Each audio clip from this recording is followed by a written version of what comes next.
Welcome, folks. Thanks for joining us. Thanks so much for coming along. We'll give it a couple of minutes for everyone to make their way into the Zoom call, but we'll be getting started very shortly.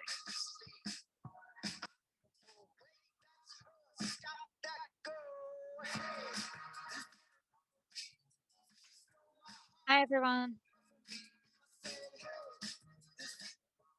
Welcome all. Thanks for coming along. Getting started very soon.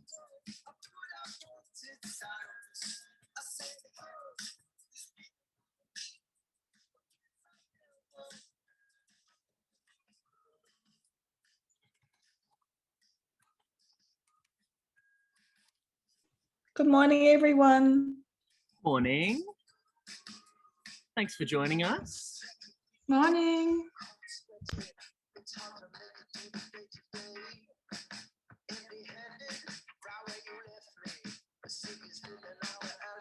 Alrighty, team. We've got plenty of people joining us now. We might make a bit of a start, and we might have a few people joining us as we go as well. All right. Can you all hear me okay?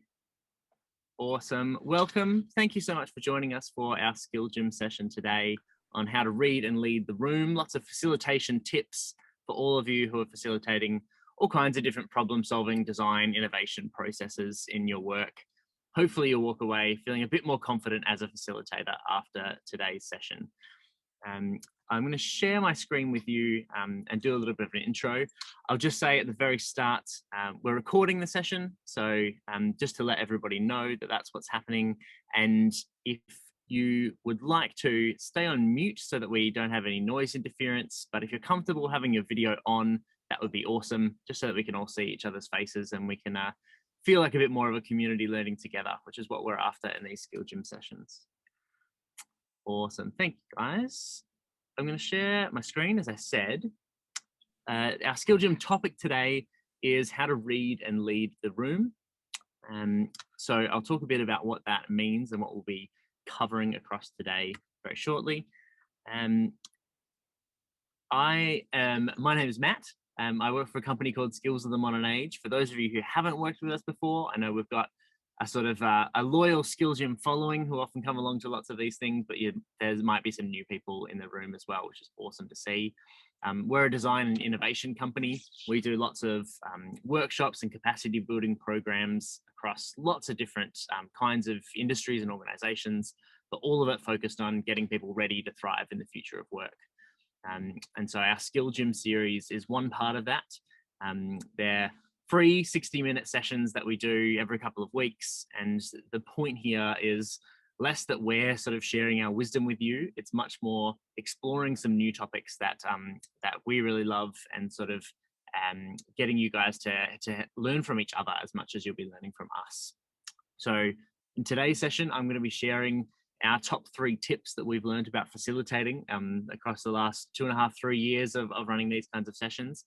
But we'd also love to hear about lots of your wisdom, and there'll be chances for you guys to share some of your tips and some of the learnings that you've got from facilitating yourselves as well, because I'm sure lots of you have got lots of that experience for yourselves too.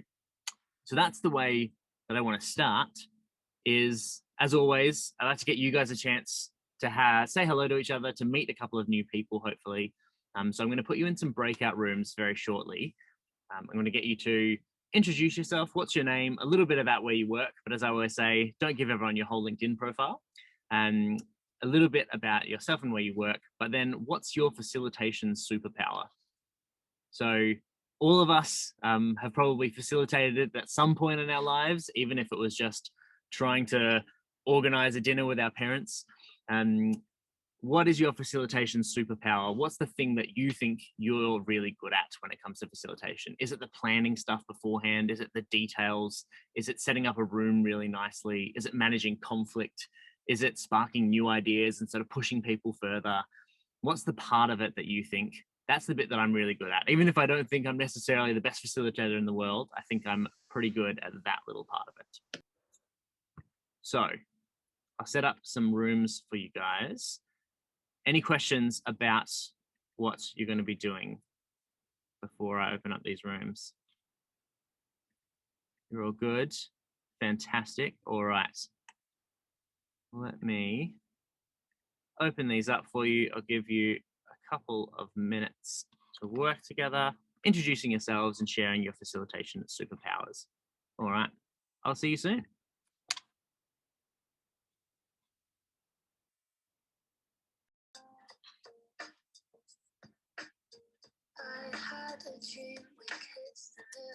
All right. Starting to come back.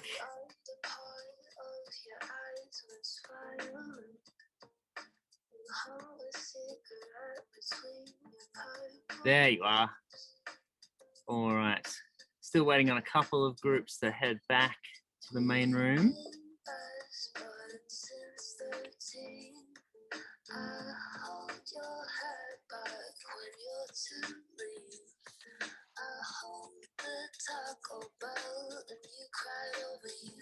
Where is everyone? Some people are trapped in their breakout rooms. They'll be joining us in just a second.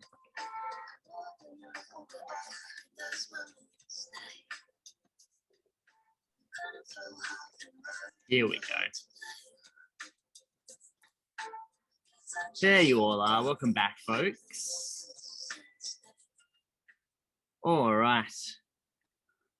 Hopefully you've all had a chance to have a bit of a chat, say hello to a few people. That felt very messy for me on this end because we had people jumping in and out of rooms and moving all over the place. But hopefully for you guys, it was a lot more calm and you got to say hello to a couple of people. We're going to get stuck in because we've only got 60 minutes together and there's a bit to get through. So we do want to make sure that we're moving through nice and quick. So we're going to talk quickly now about what do we mean when we're talking about facilitation? Where does this word actually come from? What kinds of activities are we talking about when we're talking about facilitation? And probably in this room, there's probably a lot of you who have done facilitation in lots of different kinds of contexts. But hopefully the tips that we're going to be giving you are going to be tips that cross all of those different contexts and will be helpful regardless of whether you're facilitating really formal innovation work in a corporate organization, whether you're facilitating a dinner party, whether you're facilitating a community group or conversation, all sorts of different contexts that you can use this kind of skill set in. So facilitation comes from this Latin word of facilis. I'm probably saying that wrong, but the root of the word means to make easy. So if you think of the word facile, it's got that same sort of root to it. So there's part of a facilitator's job is to make processes easier for the participants who are going through them. Processes of problem solving and innovation are often what we're talking about when we're looking at this facilitation work. And it's about structuring those processes to make it easier for participants to move through that stuff and get to some really good results, whether that's consensus on a decision, whether that's having designed a new product or service, whatever those results might be in the context that you're working in. But at the same time, facilitation is not just about making stuff easy. There was a radical theatre sort of theorist, I guess, called Augusto Boal, who suggested that as well as facilitators, if facilitator means to make easy, then we also need to be difficultators. It's a word that hasn't really caught on. It's not as catchy, but the point here is that as well as making things easy for participants, sometimes your job as a facilitator is also to push them a little bit, to make things a little bit more challenging, to introduce some more complexity and some more difficulty and even some more conflict sometimes into facilitated processes, to make sure that people are going beyond what they're comfortable with, going beyond the standard, the sort of usual, and actually getting towards some more innovative and creative results. So often you can't have breakthrough, you can't have innovation, you can't have great results if it's just about making things easy, because you're letting people off the hook and they're not doing that sort of complex, ambiguous, messy work of actually pushing themselves beyond what they're comfortable with. So a metaphor that we wanted to share with you around this is this idea of sports. And a netball court is a really good example because the netball court is designed so that there are specific zones, and if you're in a particular zone, you know that there are rules around where you're able to go. Some people are only allowed in that sort of front third of the court or the back third of the court. Some people are allowed to move around throughout a lot of it. There are lines on the ground that give you structure around what's the court and what's not the court, what's out of bounds. And then there are also a series of rules around what you're allowed to do on the court, how many steps you're allowed to take while carrying the ball, who's on whose team and all the rest of it. So the idea is that by creating a lot of structure, by giving a lot of rules, you actually create space for, within that structure and within all of those rules, a whole lot of messiness and sort of productive sort of chaos to take place. So the idea of lots of different sports, as an example, is that structure, that level of sort of rules, that clarity that is given by having a set way that the game is played and a set court on which it's played and boundaries around all of that, creates space and creates confidence for people to actually play the game and to create new ways of playing the game within the confines of those court and the rules. So how that applies to facilitation is part of the facilitator's job is to create that structure, to create those boundaries, to create spaces where people feel that confidence to do creative work, to do innovative work, to diverge, and we'll talk about what that means, so that you can then, they feel that confidence because they know they've got the structure and the process to fall back on. If you sat people down in a room, gave them no structure and said, come up with an innovative solution to X problem, then they're going to find that really difficult. But if you can give them a really clear structure and tell them about the journey they're about to go on, here's what we're going to do, here are the steps that we're going to walk you through, and you're going to have a chance to do all of these different kinds of thinking, then with that structure in mind, they can feel a lot more confidence to actually try things out, experiment, and come up with new ways of solving problems. So a lot of facilitated processes will go through this pattern of diverge and then converge. Divergent thinking is where we're creating lots of choices for ourselves. We're getting lots of things onto the table, whether that's doing lots of research and getting lots of different perspectives and insights onto the table, whether it's coming up with lots of creative ideas for problem solving.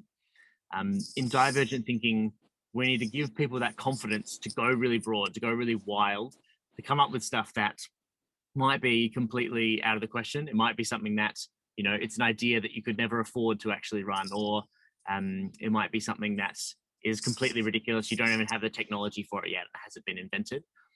But we give ourselves permission and confidence to diverge so that we can come up with lots of those creative and innovative and wacky ideas. And in those, there's often that kernel of truth, that kernel of something that we can then dial back, recalibrate, bring it back to reality. And those often give us the really creative and innovative solutions when we're going through these kinds of processes. So converge is about bringing that stuff back, making some choices, sorting through all of the mess that you've created and working out, all right, how can we now make some decisions out of this? How can we pull out the one particular solution we'd like to go forward with, or the one decision that we've made as a group, or the consensus that we've come to in this conflict resolution process, or whatever it might be. But when people know that there's going to be that chance to converge later, it gives them, again, that permission, that confidence to diverge in the first place and to be more creative. So that's that sort of tension that we want to talk to you about today. Is the facilitator has a role in creating that ease by giving the structure, giving the clarity, letting people know that there's going to be a chance to converge afterwards, but also pushing people to really diverge, pushing people to make sure that they're going beyond what's comfortable, that they're actually coming up with lots of creative stuff that they wouldn't have come up with otherwise. So the way that we're going to structure today is across the next sort of 40 minutes, how long we've got left together, I'm going to give you our top 3 tips for facilitation. And for each one, there's a little activity that we're going to be working through to sort of bring those ideas to life a little bit. So the first one is what I've just been talking about, to build creative confidence with structure and with clarity. And we'll get to have a bit of fun trying out an exercise around giving clear instructions as part of that activity. Hopefully you've all got your paper and something to draw with or write with you. If you haven't, you'll need it for that activity. So make sure that you take a chance to quickly grab that. The second one is to prepare really thoroughly so that you can adapt in the moment. So that's all about your job as a facilitator in reading the room, finding out what's going on and working out what people need, what your participants need in the moment, and then working out how you can adapt your plans and change your plans to meet those needs as much as you can. And the way to do that is often by being really, really thoroughly prepared, but also being willing to shift your structures and your plans as you go. And then finally, to push people beyond what's easy and comfortable as well. So that idea of making sure that that divergent thinking is really happening. And you can see that they're all sort of tied together in that when you give people that structure and clarity, then they have that space to actually diverge. They have that space in which you can push them a bit further. So I'm going to show you a quick video now that is on this idea of creative confidence. So this one is from a guy who is one of the founders of IDEO, so one of the biggest design thinking companies in the world. Design thinking is one of the problem-solving techniques or approaches that we work with a lot at Skills of the Modern Age, and one of the processes that we facilitate quite a lot. But this is around the idea of giving people space to actually have that creative confidence where they can try out new things within a structure. I'm David Kelly. I'm the founder and chairman of IDEO, and I'm the founder of the D School at Stanford. Creative confidence is the notion that you have big ideas and that you have the ability to act on them. Yeah, lots of people say I'm not creative, and we prove them wrong. I mean, it's amazing how many people will flip. If you're not confident, you have some fear that's blocking you from being confident. So we have to remove that fear. If you take somebody in a kind of an easy, simple problem and you give them some success, that builds a little confidence. And it's kind of baby steps. You have to go through lots of iterations, and each time they find themselves successful. And by the end, they say, oh my God, I'm a creative person. I mean, you can have a mindset that you do your job in a creative way. You know, pick all the little pieces of what you have to do, you know, in your normal day, and just say, I'm going to do each one of those little things in an extraordinary way. And that adds up to being wildly creative. So many of us try to kind of stay in the middle. We try to encourage people to kind of try to get away with something. You know, if you kind of stay down the middle, it's safe, but you're not doing anything that might be new to the world. So, you know, within the bounds of what you're allowed to do, you know, try to get away with something. If you have creative confidence, then you have more stick-to-itiveness. You try more things. You go down different paths, and you're kind of fearless in the face of failure. And this kind of leads to routine innovation.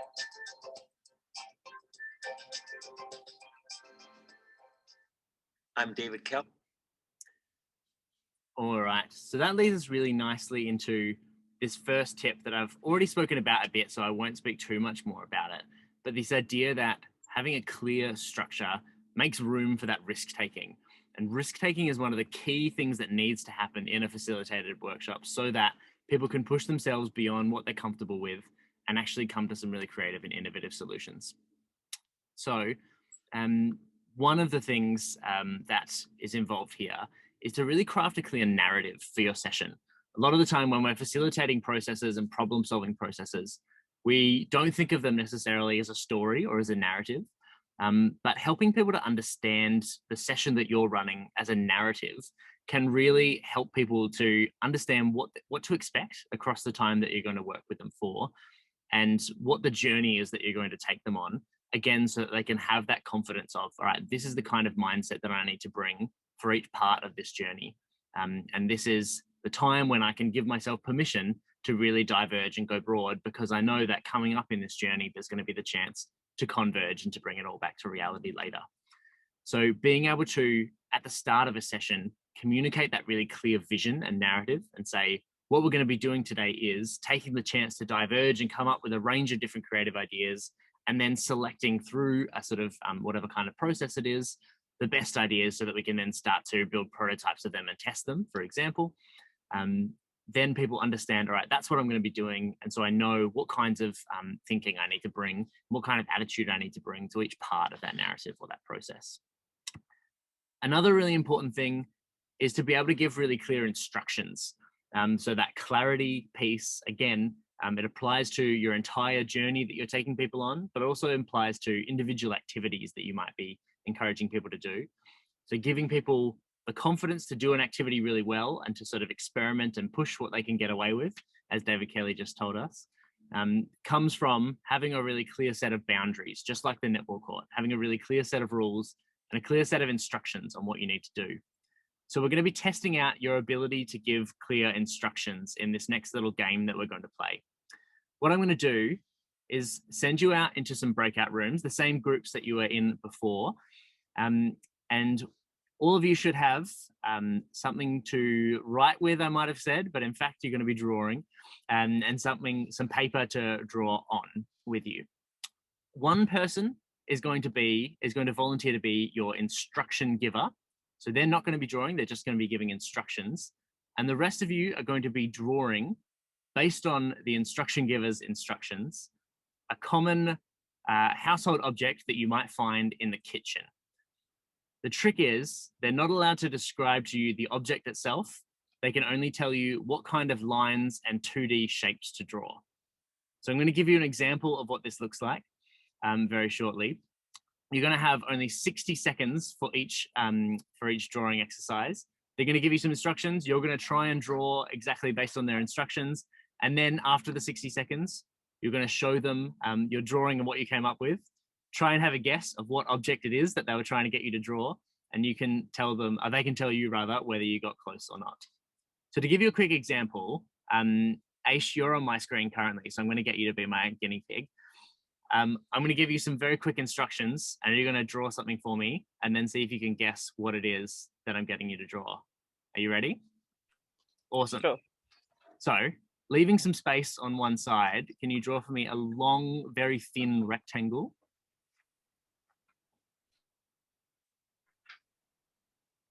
And then once you've drawn that, attached to one end of your long, very thin rectangle, can you draw one big teardrop-shaped loop with the sort of pointy end of the teardrop attached to the rectangle?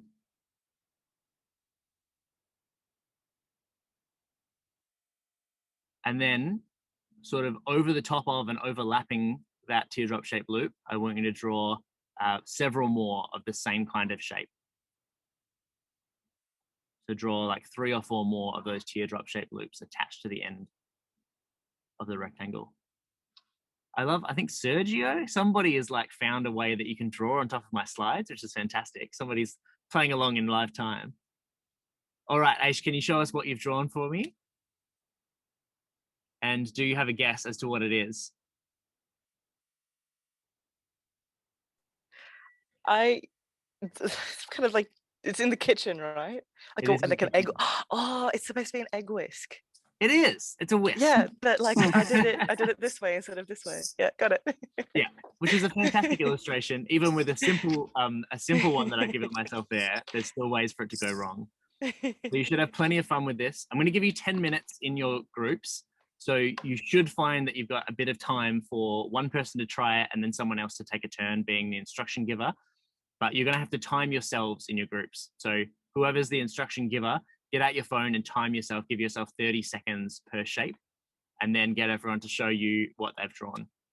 So remembering, 30 seconds, you're not allowed to describe what the object is, and try not to use 3D shapes either, just describing 2D shapes and lines, and giving yourself 60 seconds for each shape, something that is in the kitchen. Are you telling us what the object is? No, so you've got to choose your own object. Okay, yeah. Can't be a toaster though, because it's too obvious given it's been on the slide. Alrighty, any other questions before I open up these breakout rooms for you? Can the drawers ask questions? No, the drawers can't ask questions. They just have to try and follow the instructions. Good question though. Alrighty, I'm opening up these rooms now. If you do get stuck on anything, you have any questions, there's the reactions tab down the bottom. Just put up your hand and I'll jump into your breakout room and help you out. Alrighty, I'm opening these up for you now. I'll see you soon. So I'll share my screen again with you to give you a couple of our tips. Some of our instruction givers were probably really good at this stuff. Some of our drawers might be questioning whether their instruction givers needed to read this list ahead of time. But giving clear instructions tips, firstly, keeping it as brief and simple as possible. So don't over explain because it tends to reduce the clarity rather than increase it. Try to explain the why as well as the what. So a lot of people appreciate understanding not just what's the activity, but also why are we doing this activity and why is it relevant to the broader journey that you're taking us on, the broader purpose of this process that we're going through. Try to show people as well as telling them.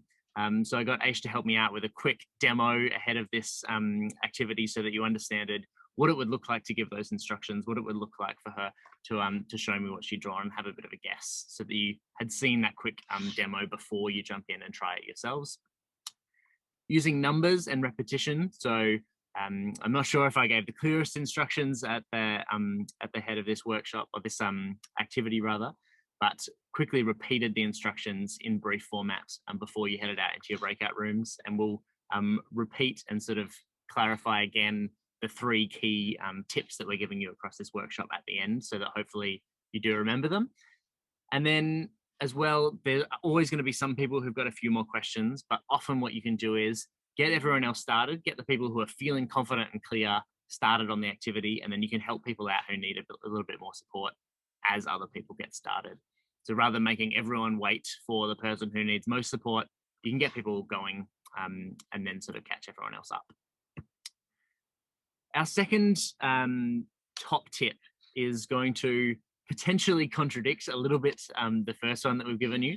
I've just told you about how you need to give a lot of clarity through structure.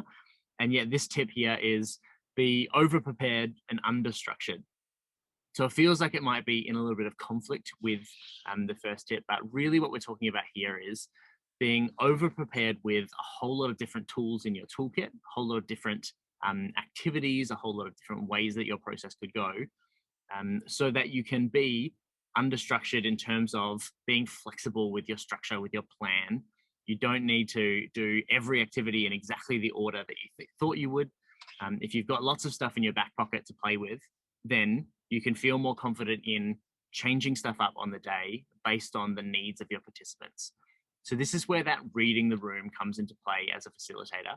It's really important that you have that skill set to pick up when are people not quite getting it, when are people moving too quickly or too slowly, when is there too much conflict or not enough conflict in the room, and what can I do as a facilitator to actually shift my plans and adapt to see if I can overcome some of those challenges. So for this one, I want to have a bit of an open conversation. These are some of the issues that you might come across in a room with participants working through all kinds of different processes, but in particular, I've got design and innovation processes in mind because that's what we do a lot of. If people are being too slow, too analytical, they're sort of getting into the weeds and thinking too much through all of the things that could go wrong, and you're sort of finding that people are getting stuck and not moving through the process quickly enough. What are some of the interventions, some of the things that you could do as a facilitator to jump in and try to move them along a bit and get them out of that sort of rut that they might be in? Open question. Would love to hear from anyone who wants to jump off mute and share their ideas. Yeah, I would just say that, you know, they're raising a really good, valid point, and perhaps we can take that offline to look into it further. Yeah, absolutely. So making them feel validated is a really important part of it. So it's not like you're doing it wrong. It's like, yeah, that's an awesome point, but we want to make sure that we can move through this a bit quicker, for sure. What else? Can I build on that a little bit? Of course. So we've sort of taken this like parking lot view, and rather than putting a parking lot, because now people sort of relate that a little bit with like, yeah, okay, cool, I'm just putting something on the board and no one's going to get back to it later. We've got this thing called checked luggage and cabin baggage kind of thing. Like carry on and checked luggage. So, you know, something that we'll take with us. So we've got it like visible on a piece of butcher's paper or a whiteboard. And if there's something that's a really, really important point, but something that we need maybe for the next workshop, we'll put it in our carry-on. So it's something that we're taking with us. And we have those sticky notes, and we have people who have those ideas. They own that note and they know that they're responsible for it, and something that we'll be using in the next workshop. But if it's something that's maybe for like the next phase of a project or whatever, we'll put it into our checked luggage, and that stays there as well. So people have that sort of validation, but they also own it and know when it's going to be used as well. Yeah, fantastic. Because that's definitely the issue with a lot of the time. That parking lot can just be, we don't want to deal with this right now, or we're sort of putting that idea over there so that we never have to actually discuss it. So I think validation is great. I think another a thing that works really well in this circumstance is time boxing. And so you get to time box that particular activity with a clear outcome of what you're looking for. Sometimes if the group just cannot get there after the first couple of time boxes, they will start to appreciate and understand, oh, okay, we've only got, 2 minutes to do this. We need to come to an outcome.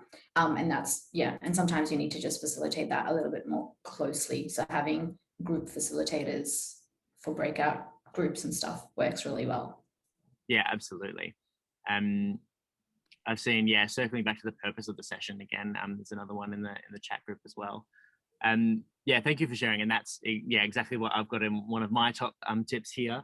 These are by no means all of the ways that you can do it, but a couple of things that I've found helpful is exactly giving really short time limits for tasks to make people sort of move on, and reminding them of those time limits throughout. Making it really explicit, so just reminding them that we're going for pace over perfection in this workshop. You don't need to get everything exactly right. It's more about trying out some ideas. And then even elements of the room, so putting on upbeat music. I've just seen getting people to stand up from Patricia, things that you can actually do physically in the room to create that sense of energy and sense of momentum.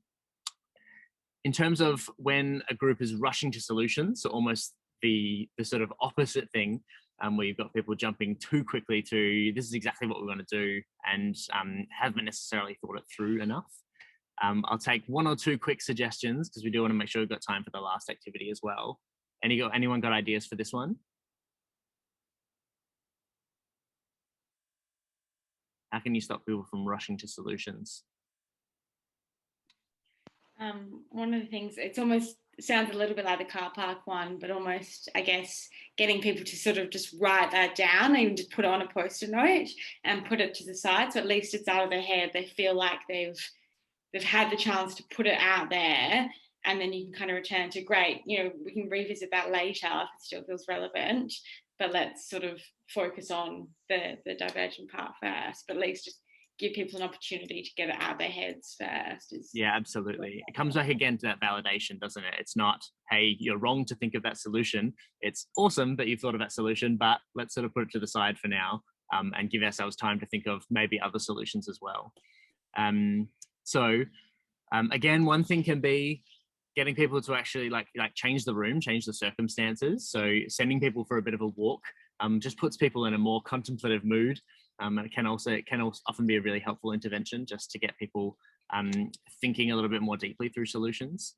I've seen the 5 whys and CI principles as well. A couple of different people suggesting different sort of analytical activities. That's that second tip, is make sure that you add in something else that actually forces them to think through that sort of thing. Jake, did you want to jump in? We've got a question. What is the CI principles? Can you talk us through that super quickly? Yeah, so just basic like continuous improvement methodologies, basic agile stuff. So when I'm talking about like fishbone and the 5 whys and some of those things, you can have as a green belt, black belt if you have anyone in your business that has that. If not, then basically just some of that basic agile methodology can really assist with that sort of thing. And we can see 5 whys is coming up a lot, and that's one of those basic examples. Yeah, fantastic. Thank you for that. I'll rush through these last couple because I want to give you guys a bit of a chance to do our last activity. So when you've got groupthink dominated by sort of the loudest personality or the person with most seniority in the room, some of the things you can do are create a structured conflict. So something like a facilitated debate or something like that within your workshop, so that it actually gives people that structured opportunity to surface dissenting ideas where they might not feel comfortable to do it otherwise. Anything that's silent and anonymous gives people a chance to share their views without sort of the risk of being shut down or putting themselves on the line. And then being, again, really explicit as a facilitator about this is a divergent process, and so we want to push ourselves to come up with more ideas and more options. And when you've got too much clashing of personalities, this can be one of the trickiest ones. But again, bringing people back to this is the reason and what the why we're in the room today, the vision, the sort of journey that we're trying to take people on. So let's try and make sure that we're all, whatever we're bringing into the room is in service of that vision and that purpose. Giving people a break and some food. Again, thinking about, it's not just about processes, it's about people, and, they're people with bodies in a room, things that you can do to actually, focus on that sort of element of the facilitation can be really powerful. And then creating separate streams. So if it comes to it, splitting your workshop up almost in, 2 or 3 and say, you guys are going to work on this solution, you guys are going to work on this one, almost like putting, your toddlers in separate rooms so that they can do their own activities and not be clashing with each other too much. The final thing that we want to get to before the end of the workshop, and I love that you guys have got all of your own solutions coming into the chat there.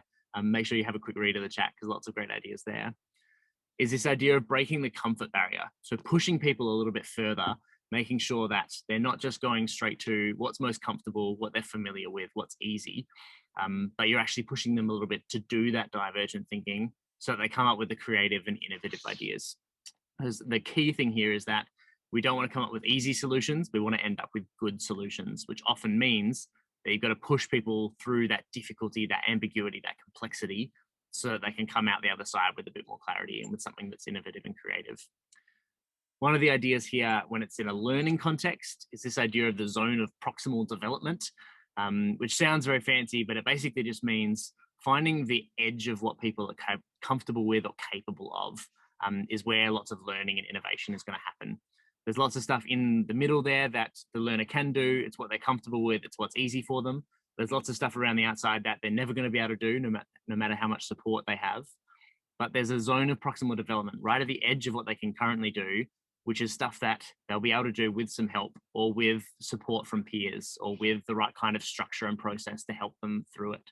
And that's the sort of stuff that you want to find and try to push people in, is when people feel like they're in that zone of easiness, they're in that zone of, oh, I don't really have to pay attention or engage here because this is stuff that I already know and I can just sort of repeat the same solutions. You need to start to push them out into that zone of proximal development, because that's where the good stuff is.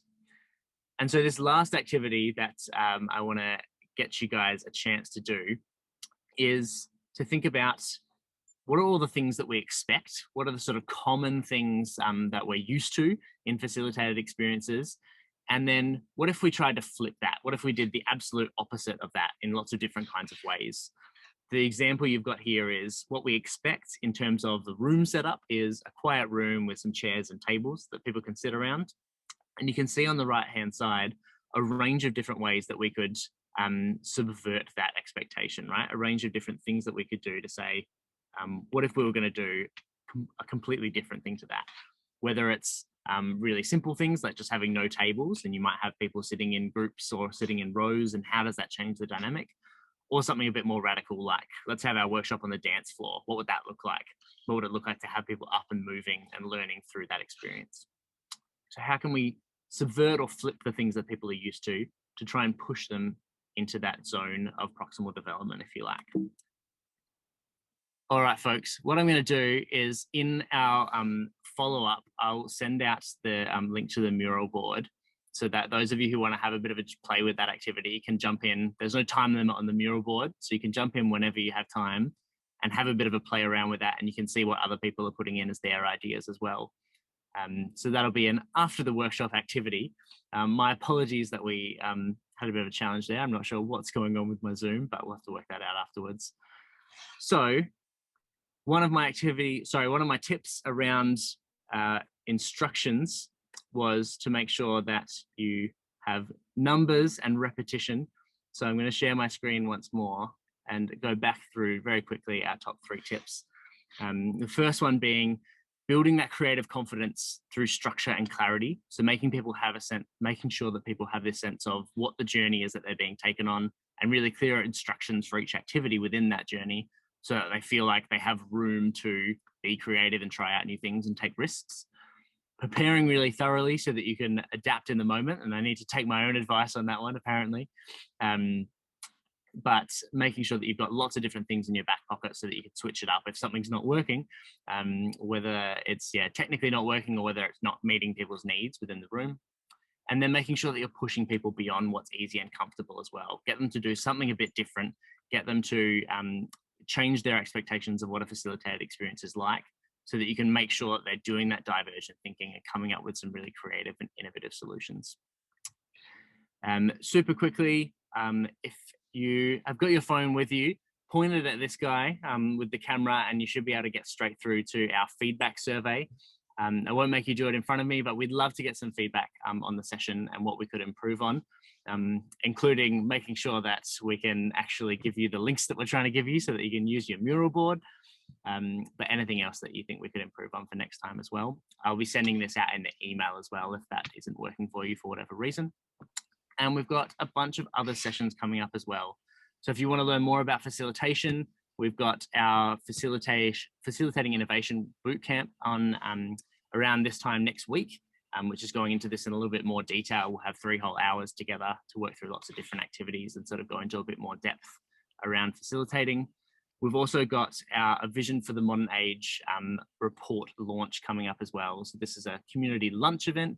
If you're in Perth, you can come along, get your lunch included, and you can hear about our sort of report that we built with a bunch of leading thinkers in WA about what's coming in terms of the future of work across the next 10 years in WA. Thank you all so much for joining us. It's been awesome to learn with you as always. Apologies for the tech issues that we were having, but hopefully you had a bit of fun in our activities that we did get a chance to do. And I'd love to see your ideas in the mural board afterwards as well. Thank you very much, and hopefully we'll see you again soon. Awesome, thanks so much. Thank you. Thank you. Thanks, team. Bye. Thanks.